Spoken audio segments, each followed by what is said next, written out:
निर्जला एकादशी व्रत कथा के बिना अधूरा है ये व्रत। जरूर करें और जरूर सुने यह पाठ। निर्जला एकादशी का व्रत ज्येष्ठ मास के शुक्ल पक्ष की एकादशी तिथि के दिन रखा जाता है। इस व्रत को करने से व्यक्ति को मोक्ष की प्राप्ति होती है। इस व्रत को भीमसेनी एकादशी के नाम से भी जाना जाता है। साथ ही साथ इस व्रत को करने के साथ साथ कथा भी जरूर पढ़नी और सुननी चाहिए। आइए जानते हैं एकादशी व्रत का महत्व क्या है और उससे जुड़ी कथा क्या है।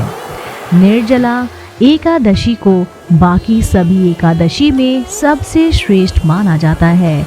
कहा जाता है कि इस व्रत को करने से व्यक्ति को मोक्ष की प्राप्ति होती है और भगवान विष्णु की भी विशेष कृपा रहती है।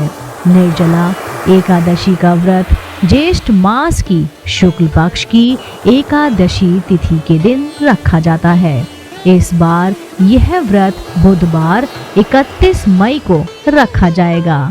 इस दिन व्रत करने के साथ साथ निर्जला एकादशी की कथा पढ़ने और सुनने से भी पुण्य प्राप्त होता है। आइए जानते हैं एकादशी निर्जला व्रत की कथा क्या है। निर्जला एकादशी व्रत कथा हम सुनने जा रहे हैं। महाभारत काल के पांडु पुत्र भीम ने एक बार व्यास जी से कहा कि भगवान युधिष्ठिर, अर्जुन, नकुल, सहदेव, माता कुंती और द्रौपदी सभी एकादशी के दिन उपवास करते हैं और वे मुझसे भी इस व्रत को करने के लिए कहते हैं। आप तो जानते हैं कि मुझे भूख बर्दाश्त नहीं होती, इसलिए मैं कैसे एकादशी वाले दिन उपवास रख सकता हूँ। मैं दान देकर और भगवान वासुदेव की पूजा अर्चना करके उन्हें खुश कर उनकी कृपा प्राप्त करना चाहता हूँ। इसलिए आप कृपा मुझे बताइए कि मैं इस व्रत को कैसे करूँ। क्या बिना अपनी काया को नष्ट किए और नष्ट दिए मैं ये व्रत कर सकता हूँ। पांडुपुत्र भीम की ये बात सुनकर मुनि वेद व्यास ने कहा, यदि तुम स्वर्ग लोक जाना चाहते हो और नरक से सुरक्षित भी रहना चाहते हो तो तुम्हें केवल एक ही एकादशी का व्रत रखना होगा। इतना सुनते ही भीम ने बोला कि सिर्फ एक समय का भोजन करके तो मैं नहीं रह पाऊंगा। मेरे पेट में वृक नामक अग्नि निरंतर प्रज्वलित रहती है। कम भोजन करने पर भी मेरी भूख शांत नहीं होती। इसलिए हे ऋषिवर, आप कृपा करके मुझे ऐसे व्रत बताइए कि जिसके करने से ही मेरा कल्याण हो जाए। ये सुन व्यास जी ने कहा कि ज्येष्ठ पक्ष की शुक्ल एकादशी को निर्जला व्रत किया करो। स्नान आचमन को छोड़कर पानी का ग्रहण नहीं करना। आहार लेने से व्रत खंडित हो जाता है, इसलिए तुम आहार भी मत लेना। तुम जीवन पर्यंत इस व्रत का पालन करो।